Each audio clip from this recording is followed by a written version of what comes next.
Sir, ಸಿದ್ದರಾಮಯ್ಯನವರ ಹೇಳಿಕೆ ಈಗ ಪಾಕಿಸ್ತಾನದ ಚಾನೆಲ್ಗಳಲ್ಲೂ ಕೂಡ ಸುದ್ದಿ ಆಗ್ತಾ ಇದೆ. ಆ ತರ ಸುದ್ದಿ ಆಗ್ತಾ ಇದೆ. ಸಿದ್ದರಾಮಯ್ಯನವರ ಅಲ್ಪಸಂಖ್ಯಾತರ ಬಗ್ಗೆ ಎಷ್ಟು ಪ್ರೀತಿ ಇದೆ ಅಂತ ಹೇಳಿ ರಾಜ್ಯದ ಜನತೆ ಗೊತ್ತಿದೆ. ಯಾವ ಮಟ್ಟಕ್ಕೆ ಬೇಕಾದ್ರೂ ಇಳಿತಾರೆ ಅನ್ನುವ ಸತ್ಯವೂ ಕೂಡ ರಾಜ್ಯದ ಜನತೆ ಗೊತ್ತಿದೆ.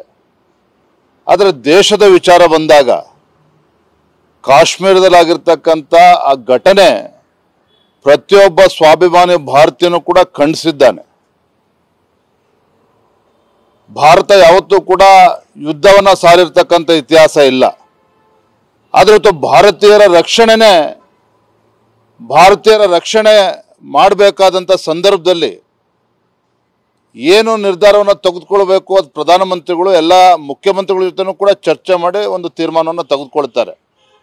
ಇದರ ನಡುವೆ ಸನ್ಮಾನ್ಯ ಸಿದ್ದರಾಮಯ್ಯನವರು ಪಾಕಿಸ್ತಾನದ ವಿರುದ್ಧ ಯುದ್ಧ ಮಾಡಬಾರ್ದು, ಈ ದೃಷ್ಟಿಕೋನ ಏನಿದೆ ಸಿದ್ದರಾಮಯ್ಯನವ್ರದ್ದು, ಇದು ಖಂಡಿತ ಸರಿಯಲ್ಲ, ಅಕ್ಷಮ್ಯ ಅಪರಾಧ.